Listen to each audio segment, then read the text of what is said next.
Chapter 7. Brian, Don't Move the Van. Turn Back the Hands of Time by Tyrone Davis. The year is 1992.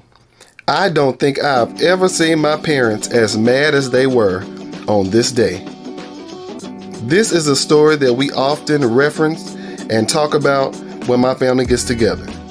We all laugh about it now, but in the moment, it wasn't so funny. I'm a product of a blended family. I'm the baby, and I'm the only child by my mother. My father has 4 other children: Alex, Brian, Marvin, and Felicia. The youngest of those is Alex. He is 10 years older than me, and the eldest is Marvin. Well, Brian and Marvin, they're both 15 years older than me. My sister is in the middle. She's 13 years older than me. We were all raised as one family. Our family never did that half-sibling thing. Those are my brothers, and that is my sister, period.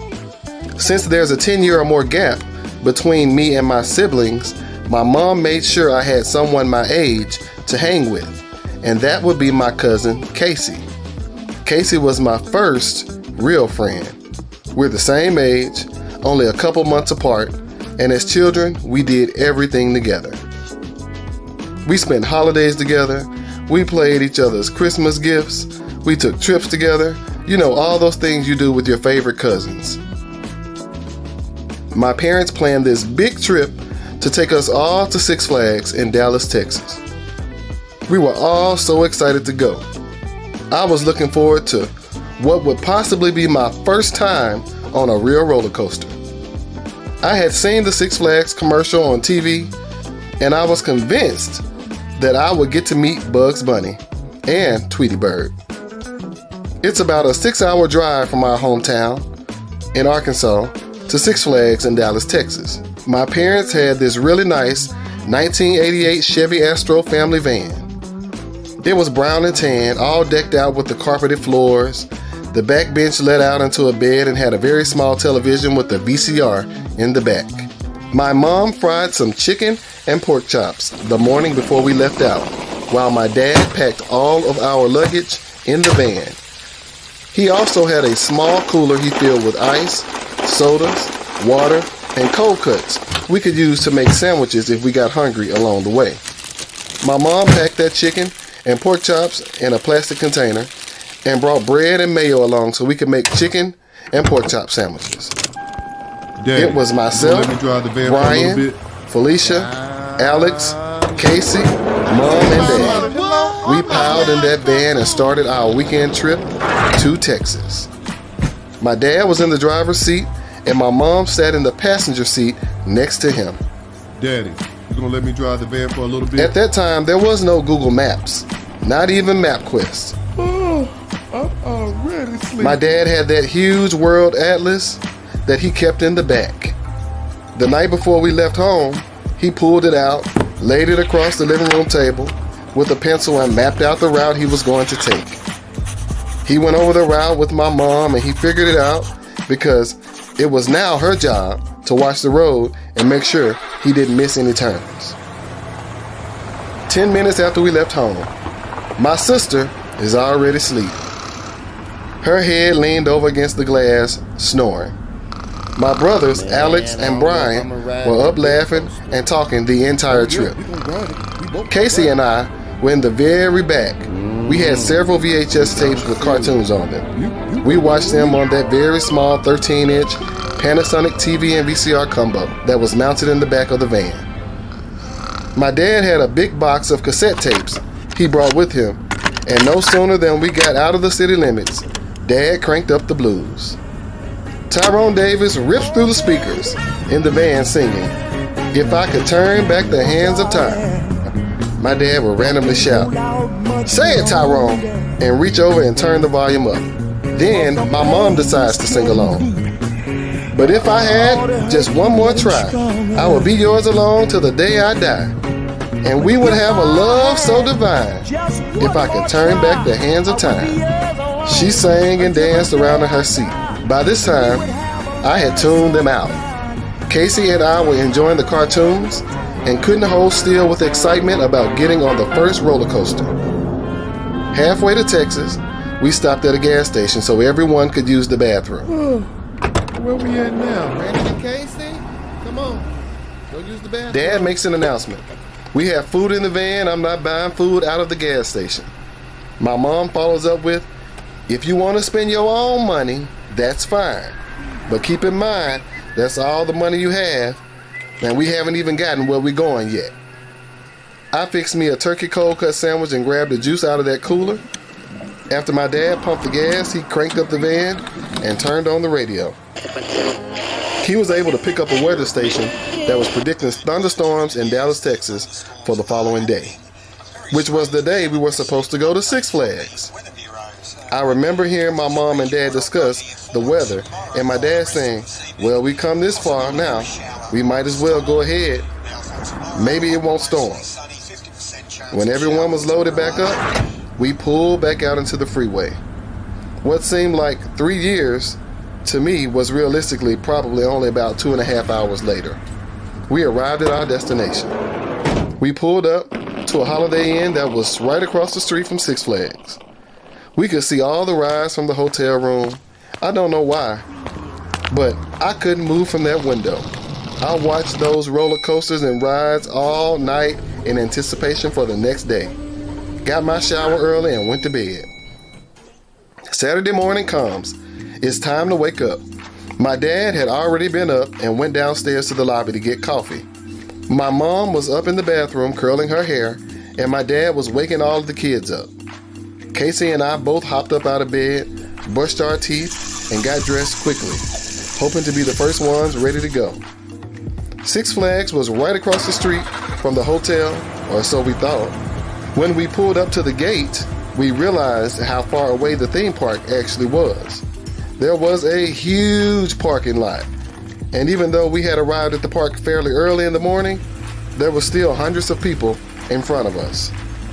My dad paid the $20 to get in the parking lot, and it seems like we just rode on and on and on. We passed row after row after row of parked cars. We finally got to a row that had a parking spot, and it was in the very back of the parking lot. We hopped out of the van and started walking towards the park entrance. We walked, and we walked, and we walked some more. It took us about 15 minutes to get from where we parked to the park entrance. By the time we arrived, we were hot, tired, and thirsty. My mom had called and purchased the tickets in advance, and we received them by mail, so luckily we didn't have to stand in the ticket purchase line. Once we finally made it inside, I couldn't believe my eyes. There was Bugs Bunny standing right inside the entrance gate doing a meet and greet. My day had already been made just by meeting Bugs Bunny. I just knew the rest of the day would only get better from there. Before we all split up, my dad got us all in a huddle and he said, I need y'all to listen. If it starts to storm, everybody will meet back up at the van. Brian, I will give you the spare key to the van so y'all can sit inside and wait on us if y'all get to the van first. Don't move the van, just wait on us, okay?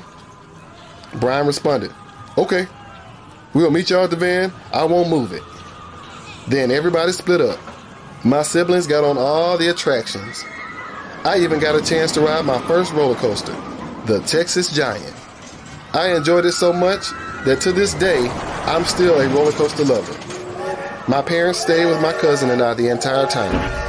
We split the time between riding the rides and eating the food and riding the train around the park about 10 times.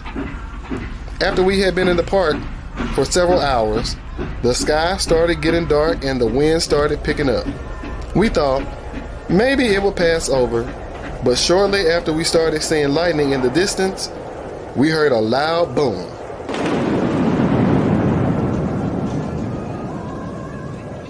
Six Flags made an announcement over the loudspeakers saying that all the rides were shut down temporarily due to severe weather in the area. And then the rain seemed to pour down all at once. At first, it was just rain, Mom, Dad, Casey, and I were towards the back of the park in Gotham City area when the rain started. We had to make our way all the way back through to the front of the park to exit.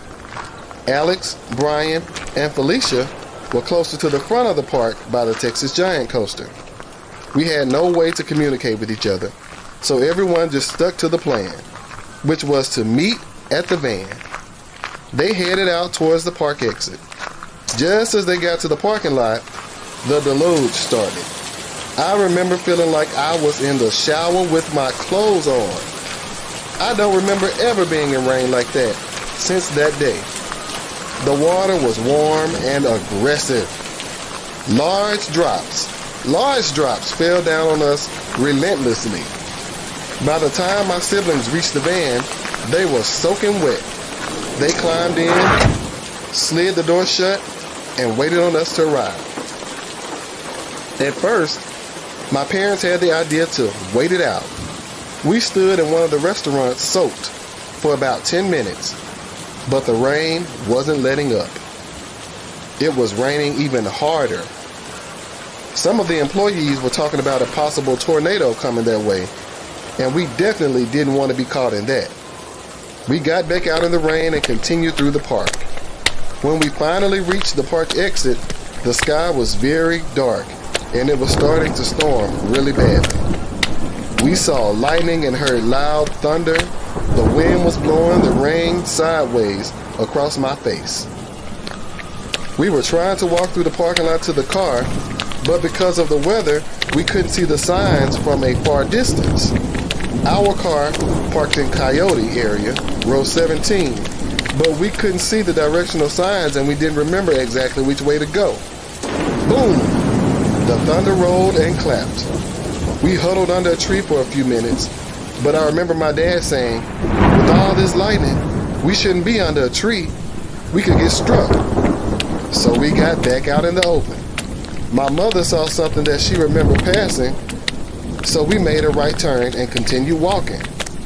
I remember I was wearing a white shirt with some brand new bright red shorts, white socks with white and red shoes. I was so wet that my socks were pink. The color from my red pants had run down and stained my white socks. I remember my shoes feeling like I was walking on sponges. We were in the storm for at least 30 minutes total, from the inside of the park to the van. We got close to our row, and we are looking for our parking spot. My mom and dad split up, one going left and the other going right, walking up the rows to look for the van, and far off in the distance, we spotted. The lights were on, so we knew that my siblings had made it and they were inside waiting on us. We felt so relieved to have finally made it to the van. We started walking towards the van, and as soon as we get about 100 feet away, we see the reverse lights come on. My dad says, are those reverse lights? My mom says, what are they doing? The van slowly backs out of the parking space. I was thinking, oh, maybe they see us and they're going to back up, to come save us a few steps. We increase our speed and my dad breaks into a slight jog. It's still thundering, lightning, and the rain is beating us down. We all began to wave our hands around and yell, hey, hey, wait, stop the van, stop.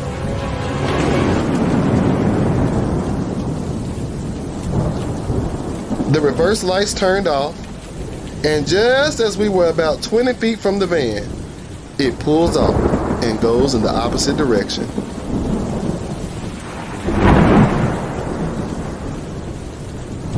God damn it! My dad shouts.